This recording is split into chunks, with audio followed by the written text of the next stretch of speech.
Hey guys, so I'm just on my way up to Yes Tor. I'm nearly at the top. Well, I say Yes Tor, I think it's Yes Tor. Very happy to be corrected. But look at that rainbow, both ends.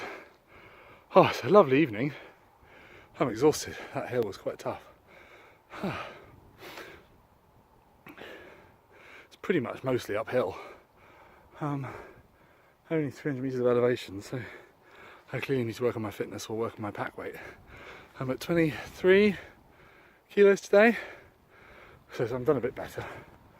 But I'm going to get a new lighter tent, which will save me, well, the current tent's 8.5 kilos, so I should save at least 5, maybe a bit more.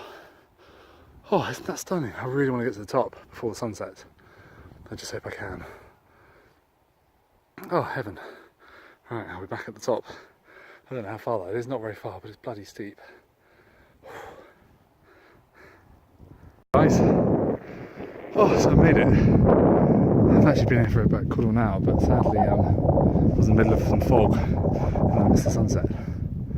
But it's just cleared for a minute, so I'm halfway through putting the tent up and I thought I'd make the most of it clearing. So this is Yes Tor, very close to High Willows, which I believe is just over there, but you can see the fog, or cloud. It's beautiful actually, a little bit more sun and that would look stunning. Yeah, just seeing a light down there, I don't know what that is, between those trees. That's not all there. So I'm glad I got my bearings anyway, so to get home I need to go. I just got the compass out quickly and confirm when I had line of sight. So there's Meldon Bridge, so I need to go to the left of there, which I thought would be about north, but I've just looked at the compass and it's not at all. It's really northwest-west. But if I keep to the left of that valley, which you can't see because of the rocks, I'll be there. Oh god, yeah, this is stunning. Oh, another half an hour up here and I've got the sunset. That would have been amazing. But those clouds are looking great. So, I lugged 24 kilos up to here. It's only about 300 metres or something ridiculous of altitude you get. It feels a lot more, but supposedly from the reservoir car park. I might check that, it feels a lot more than 300 metres, but yeah, got the force 10. It's not that windy.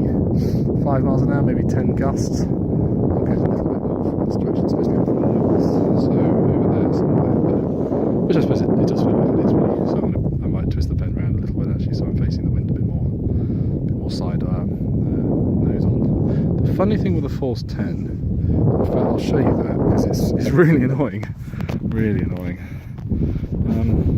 Feature about the Force 10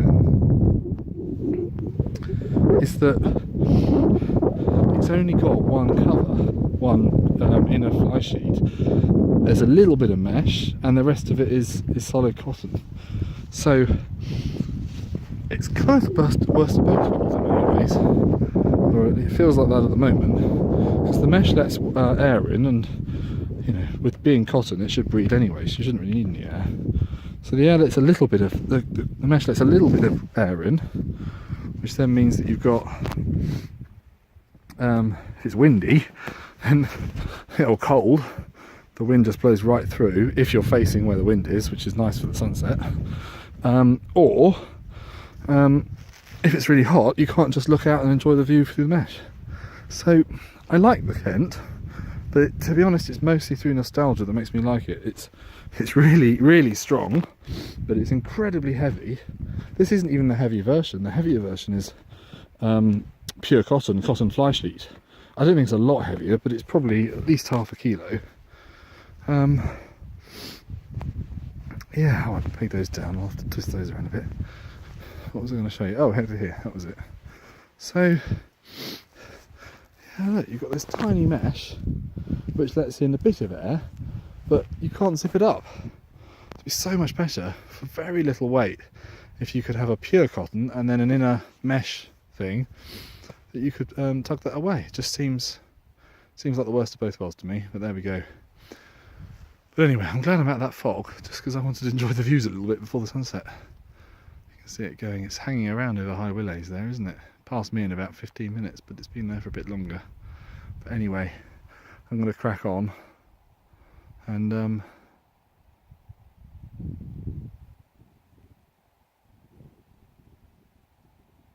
just seeing those red lights, but I hope they're not firing lights. I mean, I am near the firing zone, but I did phone the phone line and they said they weren't firing all weekend. I did hear shots earlier, but those red things, you probably can't see them on the camera, seem to be moving, so they're obviously not flashing lights of firing. Right, I think I felt a bit of rain then, so I'm going to crack on. See you in a minute. Hi guys. So there's a jolly good chance you can't see much now. It's not as dark as it looks. I'll turn the light off and see if that helps. Yeah, not really. But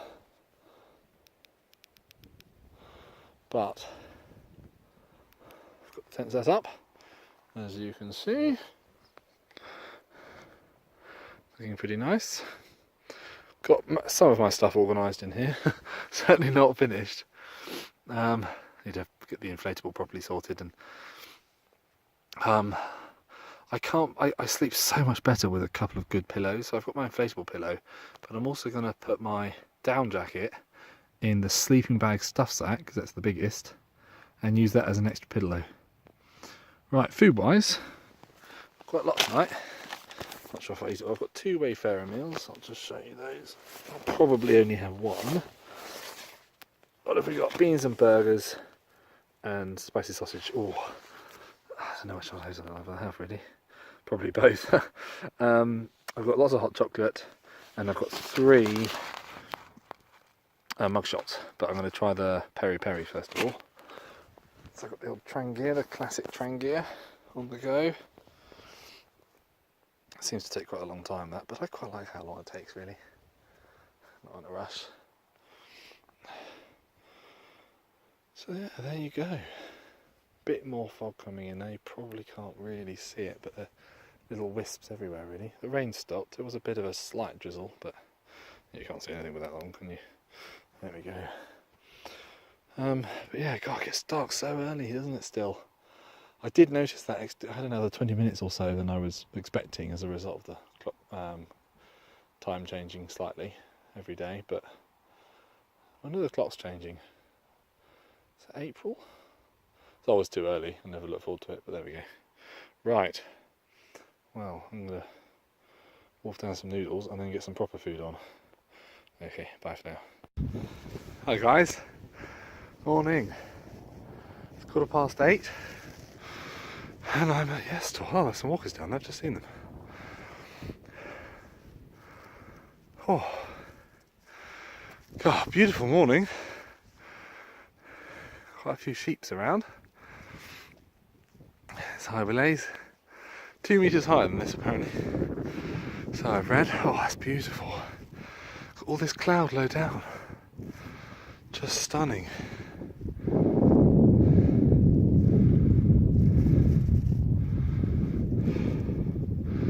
A few walkers there early in the morning.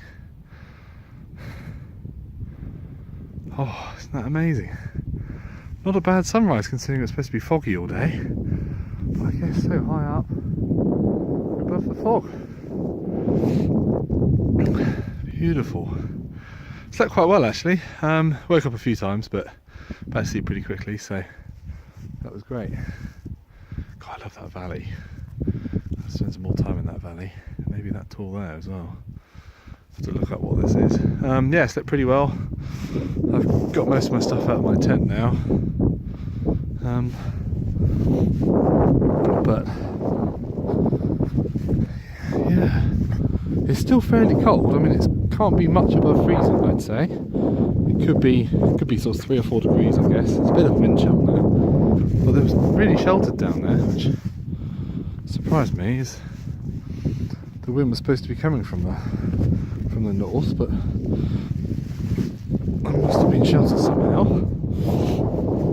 I came up here about 6 o'clock and there was definitely more cloud, but the fog disappeared quite early on. It was really cold about 8 o'clock, 7, 8 o'clock PM last night, and I thought, oh, I was quite glad I had a lot of extra clothes, but as soon as the fog passed through, the temperature climbed up a bit. Oh, isn't that beautiful? Oh, could you ever get tired of looking at that view? I might have to do a panoramic shot in a minute because that's just amazing. Probably looks better on the camera than it is in real life, but it still looks pretty great in real life. So my tent is so enormous, it has to be the first thing to go in my pack. So I can't really pack my pack until I've got everything in the tent. Until I've got the tent down. So I'm going to take it down now, but I'll just show it to you for those who haven't seen it. It's got a wide footprint. It's 110 tall. I don't know how wide it is. Mark III Force 10 Classic, but it's very wide. But the height, it just cramps in so much at the shoulders. It's almost a bit of a deal breaker. It really feels a lot smaller. But anyway, my battery's running low, so I'm going to shoot off, take a couple of nice photos, and then get cracking. Oh, I just timed that so well with the sunrise. Isn't that stunning? Yeah, it's been a good trip. I think it'll be about 45 minutes, maybe half an hour 45 to get home. So yeah, great. Right, I might do a kit roundup at the end of this video, or I might do a part 2 or a second video, but there we go. Right, cheers for now, guys. Bye.